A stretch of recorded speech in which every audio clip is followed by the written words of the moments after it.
ನಮಸ್ಕಾರ. ನನ್ನ ಹೆಸರು ಇಂದ್ರಮ್ಮ ಅಂತ. ನನಗೆ ಬಿ ಪಿ ಶುಗರು ಒಂದು 10 ವರ್ಷದಿಂದನೂ ಇತ್ತು. ಆ ಬಿ ಪಿ ಶುಗರು ಪ್ರಾಬ್ಲಮಿಂದ ಕಿಡ್ನಿ ಪ್ರಾಬ್ಲಮ್ ಆಗ್ಬಿಟ್ಟಿತ್ತು.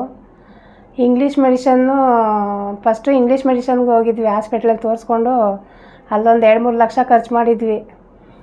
ಅಲ್ಲೋಗಿ ದಿವ್ಸಕ್ಕೆ ಒಂದು 15-20 ಮಾತ್ರೆ ತಿಂತಾಯಿದ್ದೆ. ಅದು ಮಾತ್ರೆ ತಿನ್ನೋಕ್ಕೋಸ್ಕರನೇ ನನಗೆ ಆಗ್ದಂಗೆ ಸಖತ್ತು ಪ್ರಾಬ್ಲಮ್ ಆಗ್ಬಿಟ್ಟಿತ್ತು. ಮಾತ್ರೆ ನೀರು ಜಾಸ್ತಿ ತೊಗೊಳಂಗಿಲ್ಲ, ಮಾತ್ರೆ ತಿನ್ನಬೇಕು ಅಷ್ಟೊಂದು. ತುಂಬ ತೊಂದರೆಯಾಗಿ ಹಿಂಗೆ ಆಯುಷ್ ಟಿ ವಿ ನೋಡ್ತಾ ಇದ್ದೆ. ನಾವು ಒಂದು ಸಲ ನೋಡ್ಬಿಟ್ಟು ಒಂದು ಸಲ ಟ್ರೈ ಮಾಡೋಣ ಅಂತ ಅಂದ್ಬಿಟ್ಟು ಫೋನ್ ಮಾಡಿ ಕೇಳಿಕೊಂಡು ಇಲ್ಲಿ ಬಂದು ಒಂದು ಸರಿ ಬಂದು ಮೆಡಿಷನ್ತೆಲ್ಲ ತೊಗೊಂಡ್ಮೇಲೆ ಮಾತ್ರೆಗಳೆಲ್ಲ ಒಂದು 50% ಕಮ್ಮಿ ಮಾಡಿದ್ರು ಫಸ್ಟ್ ಟೈಮ್ಗೆ. ಆಮೇಲೆ ಒಂದು 2 ವಾರ, ಒಂದು ತಿಂಗಳಷ್ಟರಲ್ಲಿ ಫುಲ್ 100% ಕಮ್ಮಿ ಮಾಡಿದ್ದಾರೆ. ಇವಾಗ 100% ಕ್ಯೂರ್ ಆಗಿದೆ ನನಗೆ. ನೋಡ್ತಾ ಇರೋವಂತಹ ಜನಗಳಿಗೆಲ್ಲ ನಾನು ಹೇಳೋದೊಂದೇ, ದಯವಿಟ್ಟು ಇಂಗ್ಲೀಷ್ ಮೆಡಿಷನ್ನು ಅಂತಲೇ ಹೋಗಬೇಡಿ.